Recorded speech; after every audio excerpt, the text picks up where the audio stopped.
Okay, so let's start at the beginning with these are our parents up here. These are their genotypes. Now, in order to make gametes, you need to split up those alleles. So we're going to split up the big Y allele and the little y allele and the R's. So in order to do that, now this is if they're not linked.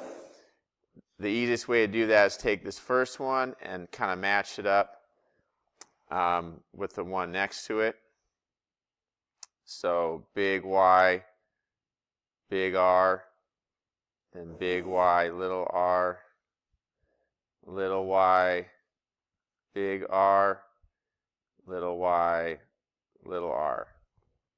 So those are the all the different possible combinations of alleles that can be in the gametes. So I'll write down gametes. That's what's in the gametes. How much genetic information is in the gametes compared to the parent? Like if you have 46 chromosomes because you're humans, what's going to be in your gametes? How many chromosomes? What's that, Julian? Well, for us, we have 46. I'm not talking about this one. 23, right? Here, we start out with 4, right, Julian? And what do we have in the gametes?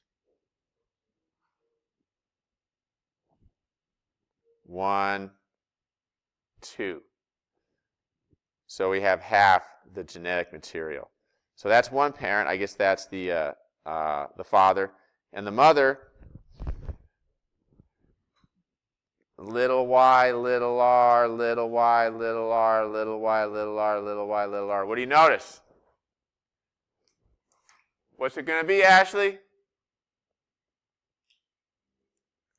What's the only kind of gamete that this parent can give? All their gametes are going to be looking one single way, right? And what's that? Little y, little r. A lot of times when we're doing these and we have a parent which we know what the genotype is, we call it a test cross. I think I was talking about that last week. And you would know that because this one in this case would be green and wrinkled. You see from the phenotype, they're showing all recessive traits. They're not going to have any dominant traits to show up in their appearance. Okay, so go ahead and fill out that Punnett square. And I want you to tell me for the phenotypes expected, go ahead and write down how many of each phenotype that you see. Okay, so we'll go ahead and fill that out.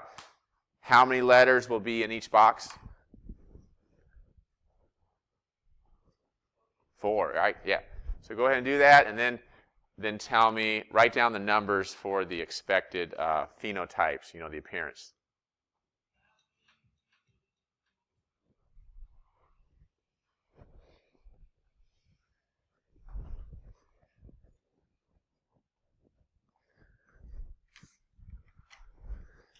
Oh, did anybody not get the 5.1 quiz?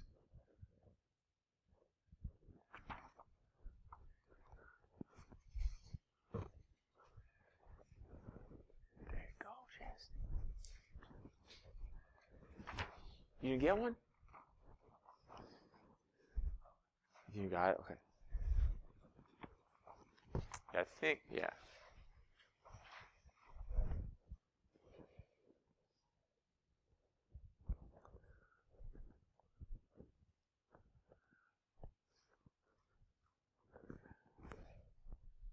Yeah. Okay.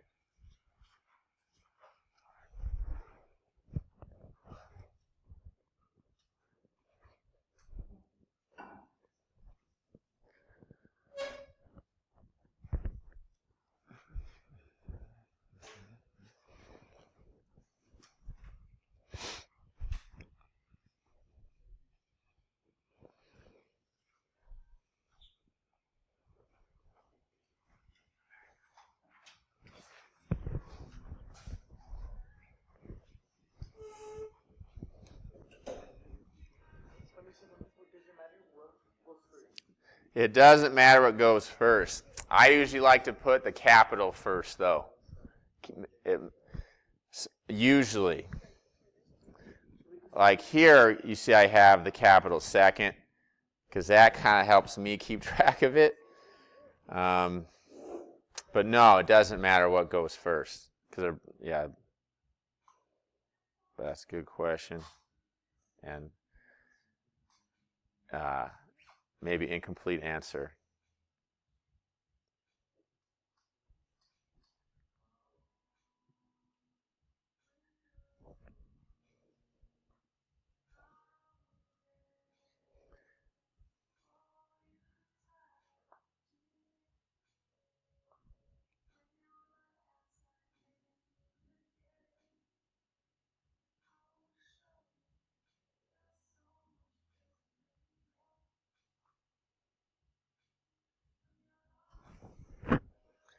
Is anybody seeing a pattern?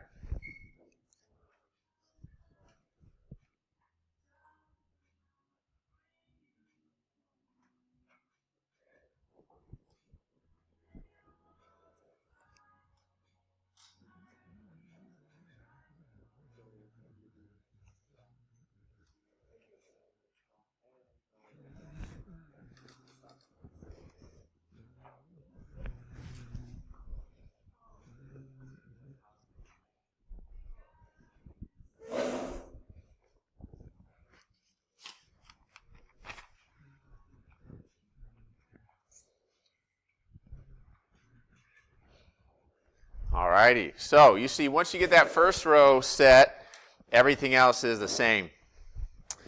So are all these, is every column a different phenotype? Well, what's this first one? What are they going to look like? They all look like this. So are they yellow or green? Round or wrinkled? Round. What about this column? Yellow. I'll put rink. What about the next one? They're going to be green, no capital Y's, and they're going to be round, and then green, wrinkled. So what kind of proportion do you see here? How would you write this as a ratio? Like, well, how many yellow round? 4, 4, 4, 4. So how would you write that as a ratio, reduced? Yeah, 1 to 1. Oops. To 1 to 1. And as a percentage for each one, what percent? 25%, right? So 25% for each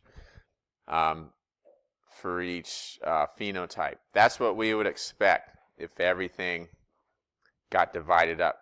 Let's go ahead.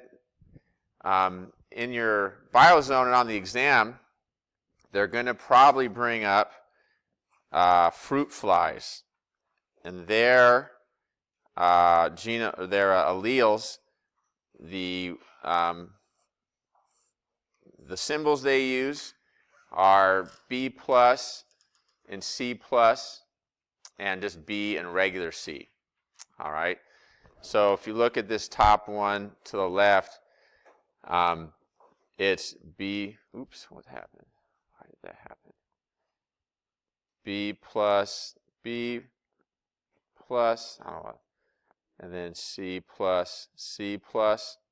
Those are the 4 alleles. Over here, B, B, C, C, without all the pluses. So that's the same thing as the big Y's, little y's, big R's, little r's, but it's just different symbols. But for me, it kind of gets confusing. So I don't want you to be confused, when you see those different symbols. So what I want you to do, so this is the same cross that I have here set up that we have here in this test cross. So the parent let's see if I, oh yeah, that's right. C plus C, B plus B,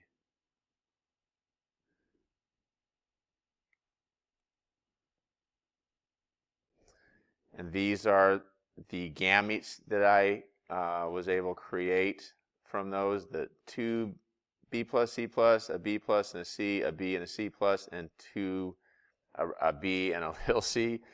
And then this parent here is all little c's, little b's. So go ahead, fill this one out, just using this new or different symbols, okay? And then tell me what you find. Same thing, but different symbols. They're gonna, yeah, have different symbols. Let's just use these different symbols to get accustomed.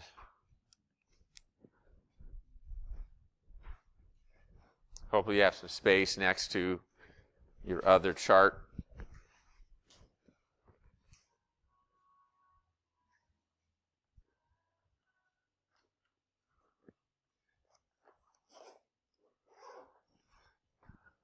I don't know.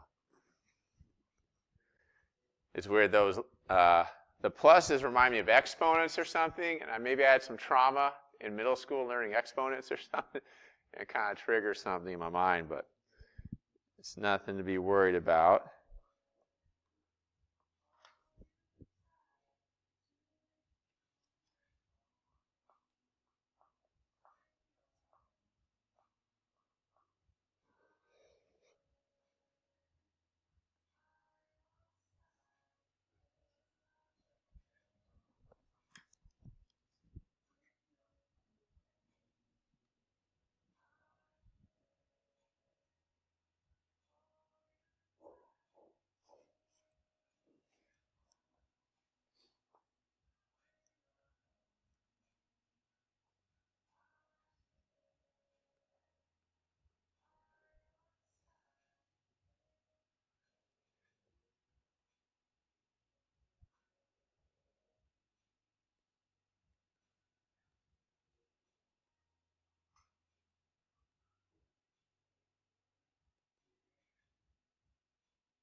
Okay.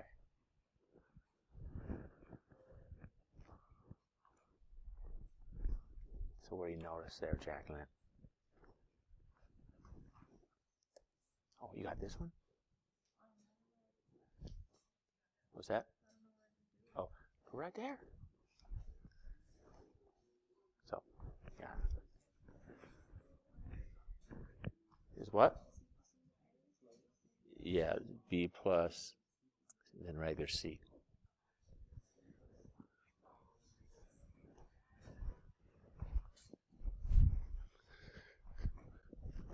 All right, so this first one, B plus B, C plus C, and then B plus B, and two little c's.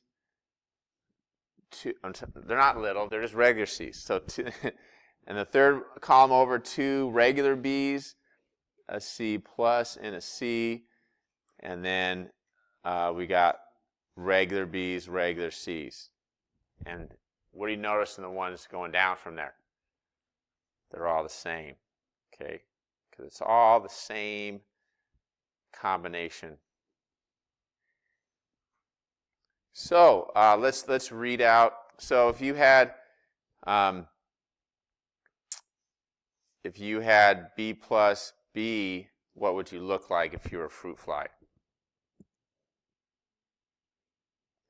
You'd be gray, and what would your, so the B is the body and the C is the wings. What kind of wings would you have? Straight. I put that over here. B plus is for gray, that's the dominant, and then regular B is black, recessive. C plus is straight. C without the plus is curved. So how many of those gray straights? You're going to have 4 of those. And then what's the next one going to look like? Gray or black? Gray, and then curved. You're going to have 4 of those. And then, the next column, they're going to be black because it's got the no pluses on the B, so they're going to be black as a color. And the wings are going to be straight. Going to have 4 of those. And then the last ones are going to be black, curved. We got the same ratio, right? 1 to 1 to 1 to 1. So that's what we would think and expect because we learned about independent assortment. That's what this means right here. Independent assortment of alleles during meiosis.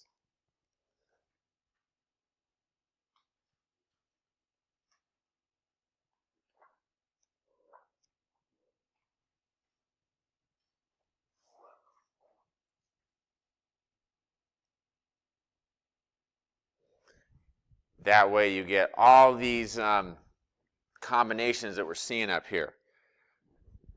I think I can erase that. There we go. So, look down. Can you guys read these numbers down here? Anybody read them? So yeah, so this is what, when they actually did this, what they found. Remember, we expect 250, 250, 250, 250, which is the 1 to 1 to 1 to 1 ratio, right? That's what we would expect. But when they do the experiment each and every time, are they finding that? Are they finding that even ratio? No, they're not.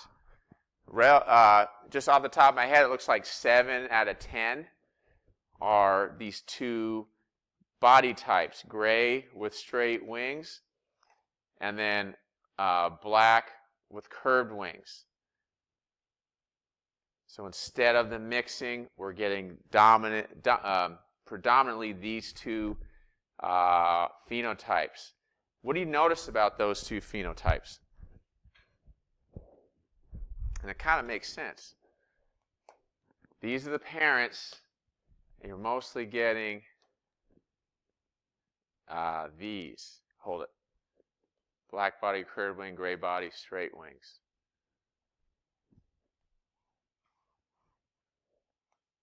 Anybody see?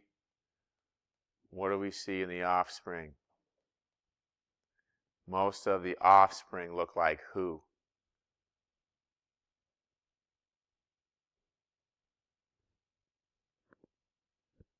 Gray body, straight wing. Did we see that in the parents? Do any of the parents have gray body and straight wings? Yes. This parent, gray body, straight wings. What about black body, curved wings? Yes. The other parent, black body, curved wings. So when you have these situations where you don't see the expected result, usually it means the genes are linked and they're going to look like the parents. So the offspring are going to look like the parents when we have these linked genes. Because they're linked together. They show up in the parents in that combination. They're going to show up in the offspring in that combination. So write that down.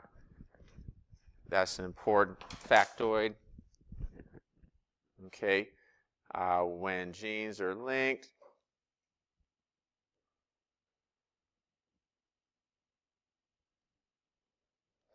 the offspring mostly look like the parents.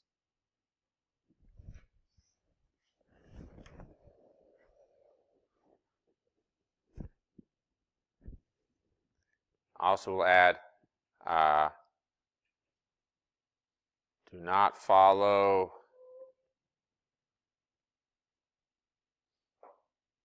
Mendelian ratios. Our expected ratios are not what we see. Our expected ratios do not aren't visible.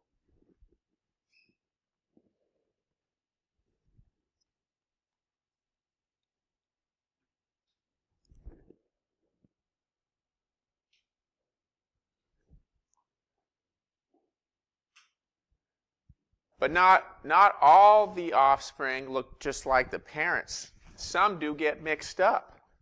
What must be happening with that? What must be going on with these alleles? They should be stuck together. They shouldn't jump around, but they do. So what happens between these chromosomes with these alleles? What does the allele do? It crosses over. It does move. Now, not really often, but it happens often enough to show up in a decent amount of offspring showing a mixing of the alleles. So let's go back to here. Now these should be the combinations, but let's go down here and look at the offspring. What do you see?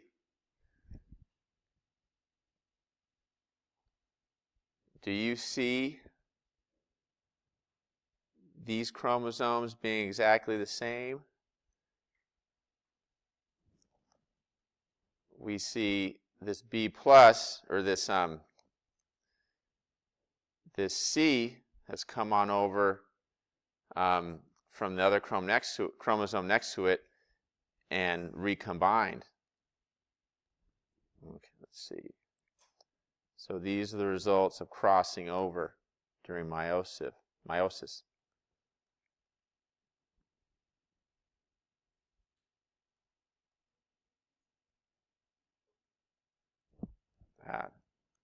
Run out of space.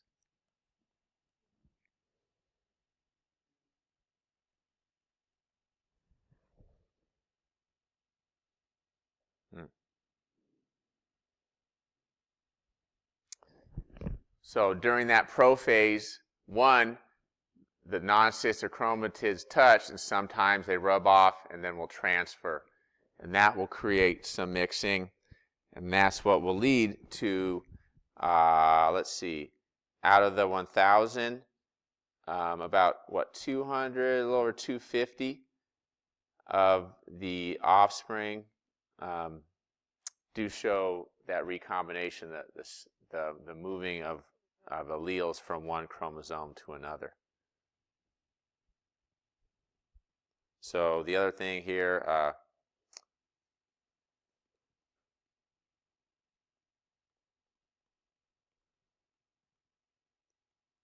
meiosis, prophase 1,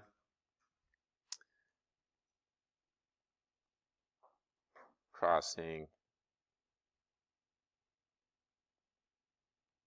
over occurs.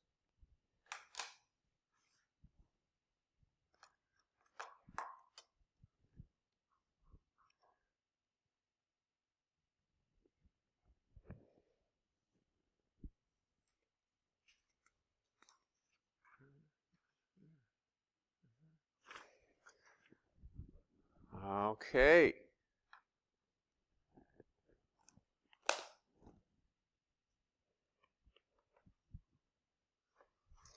That was a long warm-up.